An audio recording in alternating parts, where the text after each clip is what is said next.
Je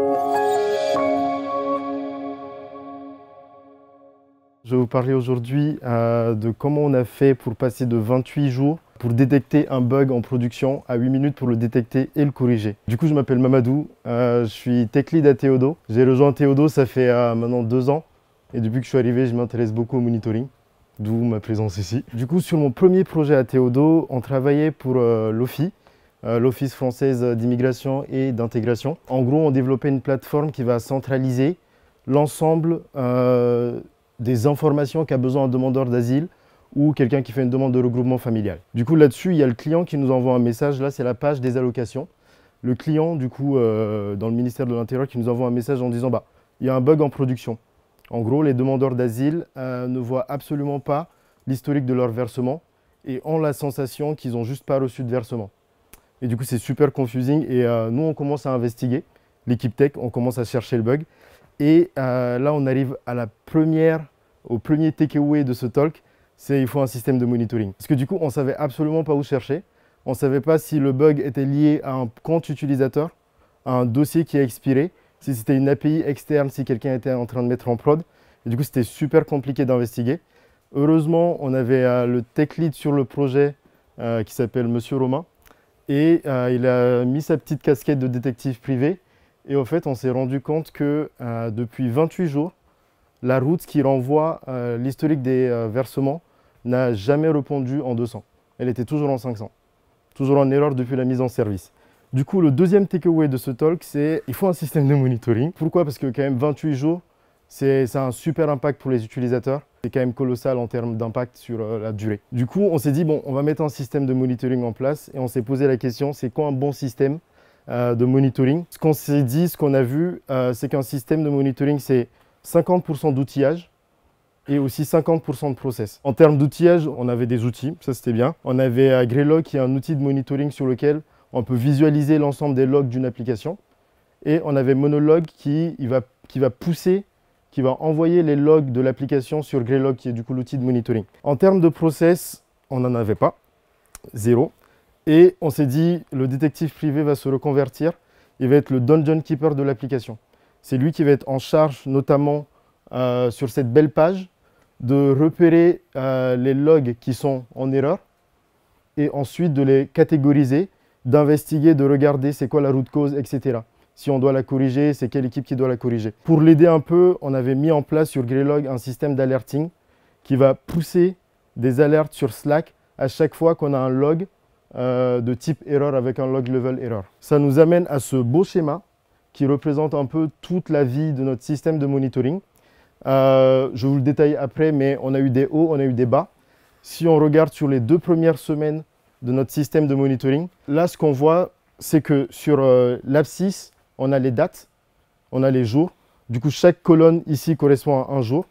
Et sur l'ordonnée, on a le nombre d'alertes qu'on a reçues sur Slack. Combien de fois Slack nous a dit il y a un bug en prod. En rouge, c'est les erreurs, c'est les alertes qu'on a regardées, on a investigué et effectivement, il y avait un bug derrière. C'était un vrai bug.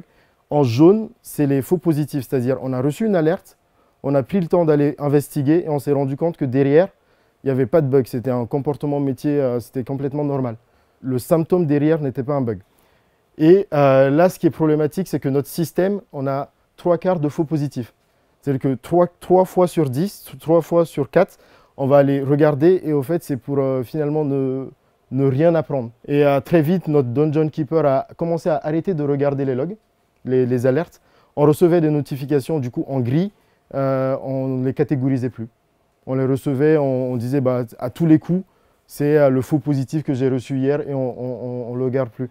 Et là, c'est une des bêtes noires de tout le monitoring, c'est l'alarme fatigue. C'est le fait d'être spammé à chaque fois par des faux positifs fait qu'au final, tu arrêtes d'aller voir réellement c'est quoi le bug derrière. Et du coup, on a regardé un peu pourquoi on a autant de bruit, autant de faux positifs. On s'est rendu compte qu'on convertissait des 404 en erreur 500. Une analogie, c'est quoi? C'est j'ai un demandeur d'asile qui vient de créer son dossier. J'appelle une API externe, je lui demande c'est quoi le dernier versement qu'a reçu ce demandeur d'asile. Et l'API répond à 404 parce qu'effectivement, il vient juste de créer son dossier, il n'a pas de versement. Et nous, derrière, on se dit quand même, allez, c'est une erreur, et on envoie une alerte. Donc, du coup, on a déjà corrigé ça, et un peu partout, on faisait ça dans le code. Et du coup, on laisse passer les 404 en tant que 404, qu'on va loguer en termes de warning. Et s'il y a vraiment une 500 sur l'API, on va la loguer en 500. Du coup, qui réduit déjà le nombre de bruits. Et là, c'est le troisième takeaway, c'est pour avoir un bon système et ne pas se fatiguer, il faut déjà réduire le nombre de bruits d'alerte qu'on a. Ensuite, sur la deuxième phase, sur la seconde, deuxième semaine qu'on a, on voit quand même que ce qui est quand même cool, c'est qu'on n'a plus de jaune, on n'a plus de faux positifs. Et on se dit quand même, mais on n'a plus de faux positifs, pourtant il y a les alertes qui n'ont pas été regardées. Il y a des alertes qu'on a vues, mais on n'a pas investigué. Et derrière, le pourquoi de ça, c'est que notre fameux Dungeon Keeper, bah, il est fatigué. Il ne peut pas le faire. C'est que tu reçois 10 alertes à la journée, tu as un context switching, même si ce n'est pas des bruits, tu as un context switching, à chaque fois tu codes, tu arrêtes ton ticket, tu vas aller voir ce qu'il y a derrière. Et au fait, au final, tu es juste fatigué, tu n'as plus envie de le faire. Ce qu'on a mis en place pour solutionner ça, c'est qu'on a mis en place un rôle tournant. Au lieu que ce soit juste le tech lead sur le projet qui est responsable de tout le système de monitoring, ça va être une affaire d'équipe. Lundi, ça va être un dev de l'équipe qui s'appelle Jérémy. Mardi, ça va être Romain. Mercredi, ça va être moi. Ce qui permet de étaler un peu la charge de travail. Du coup, c'est le quatrième takeaway, comme on dit. Il ne faut pas que ce soit que le tech lead qui s'occupe du système de monitoring. Il ne faut pas qu'il soit le seul à tirer le sujet. C'est un sujet d'équipe complètement. Là, on arrive sur la phase compliquée de notre système. On reçoit énormément d'alertes sur cette période-là, notamment parce que du coup, il y avait pas mal d'applications qui mettaient en prod et ça créait beaucoup de bruit sur la note. Ce qui est quand même important à noter, c'est qu'on n'a plus d'alertes non catégorisées, malgré la quantité d'alertes qu'on reçoit à la journée. Du coup, ça, c'est plutôt positif. Ce qui est un peu plus inquiétant, le code couleur est peut-être pas bien, c'est qu'en orange, on a des bugs qu'on connaît déjà. C'est-à-dire, j'ai un bug que j'ai eu aujourd'hui, j'ai une alerte aujourd'hui par rapport à un bug. J'ai regardé, je l'ai noté, j'ai dit, OK, on va créer un ticket dans le sprint, on va l'attaquer sprint prochain. Mais pendant tout le reste du sprint, je vais quand même recevoir des alertes sur le même bug, sachant qu'on est déjà au courant et on va le prioriser après. Et tous les bugs que vous voyez, ils sont liés à ce petit bug ici. Du coup, un bug à une date qui va nous impacter sur 2 semaines. Et c'est un autre type de bruit. Parce que finalement, ça n'apporte pas d'information en soi. Du coup, ce qu'on a fait, c'est qu'on s'est dit, bah, au lieu de recevoir une alerte à chaque fois qu'on a un bug en prod, on va les batcher, on va les grouper et on va demander à Greylog de nous envoyer qu'une seule alerte en fin de journée. Et ce qui est important, c'est le compte d'alerte. Parce que du coup, le plus important, c'est de pouvoir estimer l'impact utilisateur derrière. Et un bug dont le compte en fin de journée, c'est 2, n'a pas le même impact qu'un bug dont le compte en fin de journée, c'est 1000. Et ça aide aussi à prioriser lequel des deux on va attaquer en premier. Avec ce beau graphe, avec ça, du coup, on a pu passer de ça, un bug bleu, un bug rouge, le nombre d'alertes qu'on a, à un graphe beaucoup plus simple. Bon, le bug bleu, on l'a corrigé juste après. Du coup, ça, c'est cool. Mais le bug violet, on voit que avant, on avait en moyenne une dizaine d'alertes. Finalement, on n'en garde qu'un et on sait qu'on est en train de le traiter. La limite de ce système, c'est que le grouping qu'on avait mis en place était fortement lié, était à la main. On l'a fait à la main. On s'est dit, si l'URL c'est ça, dans ce cas, tu vas les batcher, tu m'envoies un message en fin de journée. Ce n'est pas la bonne pratique parce que du coup, il y a la règle qui dit comment on fait, pourquoi les bugs jaunes, on ne les a pas catégorisés, on ne les a pas groupés également. Ça remonte à un problème qu'on avait avant, c'est que l'outil de monitoring qu'on a choisi n'était pas le plus adapté. Et là, pour le coup, il faudrait choisir des outils de monitoring plus adaptés, notamment Greylog. À la place, on aurait aimé partir avec Sentry, qui avait un grouping automatisé directement. Et on arrive sur la fin de notre cycle de monitoring. Une petite phase ombrageuse, mais à la fin, on a quand même passé 23 jours sans alerte sur le système. Et ça, c'est super cool. Bon, le seul jour, c'est parce qu'on avait une mise en prod et ils avaient tout éteint. Ce qui est intéressant et aussi paradoxal, c'est que c'est la zone qui nous a le plus inquiété. Parce qu'on s'est dit, une application sans bug, ça n'existe pas. Du coup, très fortement, il y a des bugs qui se passent, mais c'est juste que notre système de monitoring n'est pas capable de les catcher. Du coup, il y a des bugs qu'on ne catch potentiellement pas dans ce système-là. Maintenant, comment on est passé de 28 jours à 8 minutes en termes d'exemple? Là, à 9h29, on a reçu une alerte. Du coup, j'étais de garde ce jour-là. J'ai investigué du coup les logs parce que c'était très facile, vu que dans les alertes qu'on renvoie, On a directement l'URL, je peux cliquer dessus et je suis redirigé. Il n'y a pas de recherche, je n'ai pas à fouiller dans les logs. J'ai directement le log quand je clique dessus.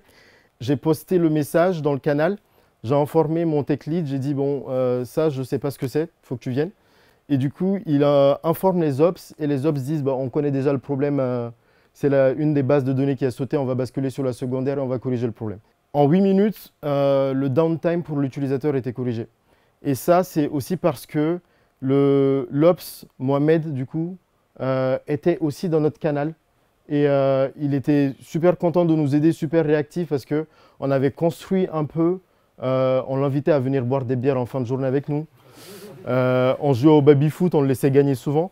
Mais ce qui est super sympa, c'est qu'on a pu créer de la cohésion avec les ops là-dessus. Ce qui fait que eux, quand on a besoin d'eux, ils sont plus enclins et plus réactifs et plus volontaires à nous aider. En grosse summary, du coup, le monitoring, c'est du process. C'est un travail d'équipe, il faut mettre tout le monde dans le même canal. Il faut de l'outillage, il faut les bons outils. Greylog à la place de Sentry, nous, ça nous aurait aidé. Sentry, pardon, dans l'autre sens. Sentry à la place de Greylog, ça nous aurait aidé. Éliminer les bruits et surtout, il faut des bonnes relations dans l'équipe. Merci à tous.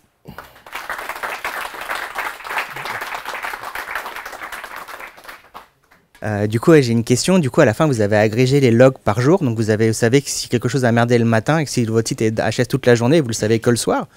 On ne le savait que le soir. C'est super dangereux, non? C'est un trade-off. C'est un trade-off qu'on a pris, mais ce qui est dans ce qu'on a mis en place, c'est qu'on l'a fait par rapport à une route de données, par rapport à un pattern de bug donné. Ce truc du coup, si c'est un truc qui n'est pas dans le système, qui n'a pas été, il apparaît immédiatement. D'accord, ok. Donc, ouais. D'accord. Et du coup, le fait de relier par URL, c'est pas dangereux si jamais quelque chose d'autre qui casse sur une URL, en fait, où vous savez que vous avez déjà un problème. Parce que du coup, vous avez plus moyen de différencier les erreurs, en fait, si c'est juste sur le pattern de l'URL. S'il y a une page qui tombe pour une autre raison que celle que vous connaissez, c'est pareil, du coup, là, vous êtes aveugle. Voilà, on est complètement aveugle et du coup, c'est pas... Sentry, ils ont un système de monitoring beaucoup plus poussé que ça, qui n'est pas juste basé sur le pattern de l'URL. Et aussi sur le message d'erreur, etc. Exactement, sur le contenu de l'erreur, etc. Mais nous, c'est un trade-off qu'on avait voulu prendre parce que en face, le nombre de bruits qu'on avait, à un moment donné, toute l'équipe allait commencer à plus regarder les logs. Du coup, c'était un trade-off et risqué, mais bon. Ouais, du coup, vous avez complètement arrêté de regarder les erreurs 404, enfin, les erreurs 400, peut-être en général. Enfin, 4XX, je veux dire. Ouais. Vous avez vérifié aussi qu'il n'y avait pas un nombre important de... Parce que c'est hyper important, enfin c'est vrai hein, qu'effectivement les erreurs souvent non prévisibles, non prévues, c'est plutôt les erreurs, c'est plutôt des erreurs 500. Mais on se dit que si une API elle est down, du coup elle peut renvoyer au front des erreurs 404 tout le temps, par exemple. Et du coup, vous avez pensé... Vous êtes là, le talk il est super raccourci, mais en réalité... ce qu'on a fait, c'est que du coup, c'est pas partout où on avait des 404 qu'on les a pas... Au fait, de base, on a converti la 404 en 500 parce qu'il y avait une raison derrière. C'est qu'il y a certaines routes où des 404 sont vraiment des bugs. Si j'ai un profil utilisateur, je sais que l'utilisateur est connecté et que je demande à un service externe, donne-moi l'utilisateur, donne-moi le profil de l'utilisateur avec un ID qui existe. S'il me répond en 404, c'est pas normal. Du coup, pour le coup, il faut renvoyer une erreur 500. Et là, je parlais plus que du bruit, mais ce qu'il faut voir, c'est que les 500, c'est sûr, c'est des erreurs. Les 404, ça dépend. C'est en fonction du besoin métier. Est-ce que quand la ressource n'existe pas, c'est réellement un bug, ou quand la ressource n'existe pas, c'est juste OK en termes de flux métier. À un moment, tu mentionnes, du coup, vous avez utilisé Greylog pour l'agression des logs, et vous avez aussi mentionné, du coup, Sentry. Pourquoi avoir plutôt choisi du coup Greylog que Sentry? On a choisi Greylog parce que, en gros, c'est un de nos apprentissages, c'est qu'on n'a pas assez challengé la stack qui nous a été proposée au départ du projet. C'est qu'au départ du projet, à l'Office, j'utilisais déjà Greylog. Et les ops nous ont dit, Greylog, on vous met en place, c'est super facile. Et nous, on avait pour volonté d'avoir un système de monitoring rapidement parce que 28 jours, ça nous a quand même stressé. Mais c'est plus tard, au fil, plus on construit, plus on comprend que ce n'est pas adapté. Et pour le coup, il n'était pas adapté. Mais au départ, c'était par manque de challenge sur le choix qui nous avait été proposé.